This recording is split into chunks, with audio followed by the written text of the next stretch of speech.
Mga ka-farmers, ang topic natin ngayon sa araw na ito ay tungkol po sa tanong ng isa nating kahagresor na siya po si kabayang Juan Escalante. Sabi niya, ano po pwede gawin sa baboy? Malakas naman po kumain pero ang payat pa din. Magpapatuloy po tayo pagkatapos po ng intro.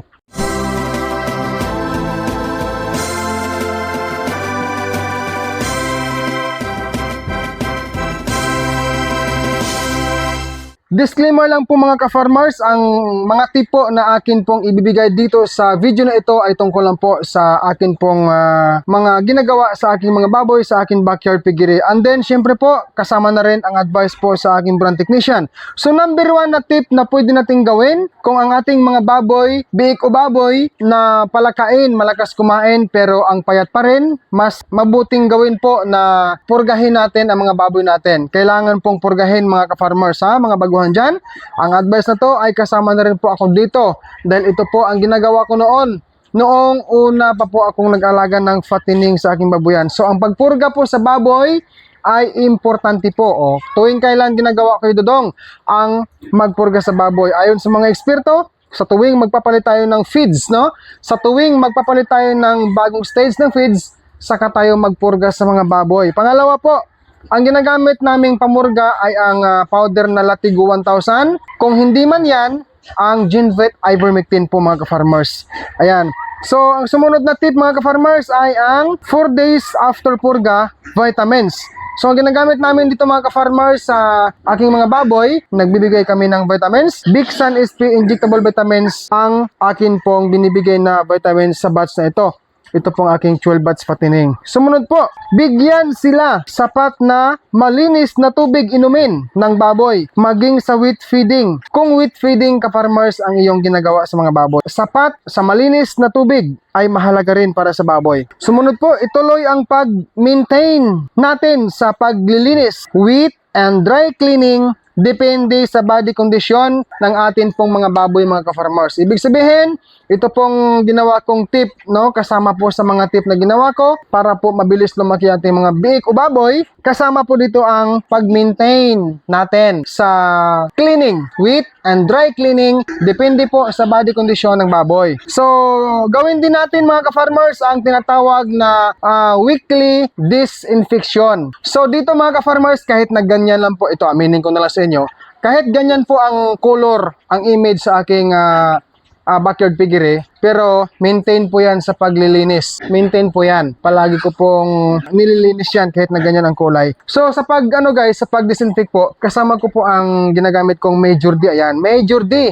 So sa ngalan po na wala na, ubos na, yan, ubos na. Ito na pong ginagamit ko ulit. Microban GT mga ka-farmers. Ayan.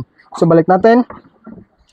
Okay, tandaan natin mga kabaguhan dyan. Ang advice na ito, ang salaysay na ito pang huli, na sasabihin ko na ayon sa mga eksperto, sinasabi nila na halos umaabot po ng 10% o kaya 10% ng feeds na nakakain or kinakain ng mga parasito o mga bulate na naninirahan sa katawan ng ating mga alagang baboy. No? 10% daw ng feeds ang nakakain sa mga bulati o mga parasito po na dapat makain sa baboy. Kaya mas importante or kabilang sa mga importante pong gawin natin na magpurga talaga tayo. Regular deworming. Okay? So yan lang mga ka-farmers ang munting idea na aking ibahagi ngayon sa video na ito. So mga ka-farmers, kung meron pa man kayong ibang mga opinion, mga idea dyan, kung ano pa ang dapat nating gawin para ma-improve ang ating pong mga gawain, mga practices kung paano mabilis palakihin ang ating mga baboy, ay comment down below na lang po mga ka-farmers. Pero akin pong idagdag ito bago ko makalimutan ulit, yung genetic po o ang magandang lahi sa baboy ay isa rin po yan sa mga pwede nating isaalang-alang para po mabilis po lumaki ang ating mga baboy. So genetic, yung magandang lahi sa baboy, tapos tamang management, no? Kahit mga basic management lang, okay na po yan. Yan po ay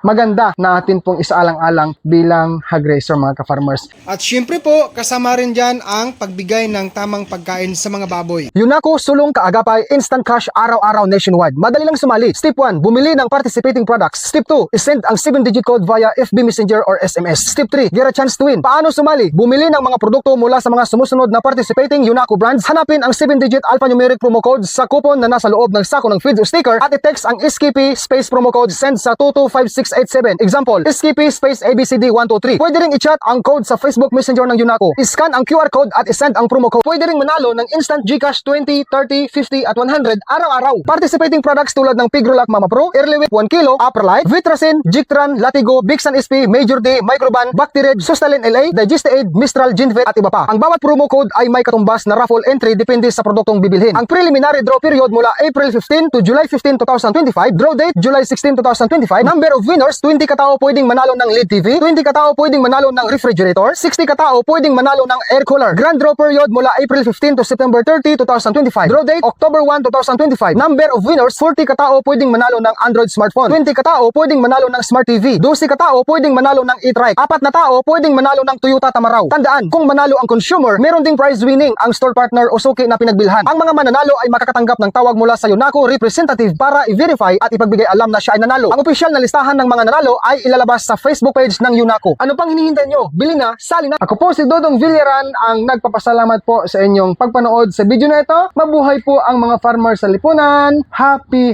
pig farming. God bless us all and peace out everyone. Bye-bye!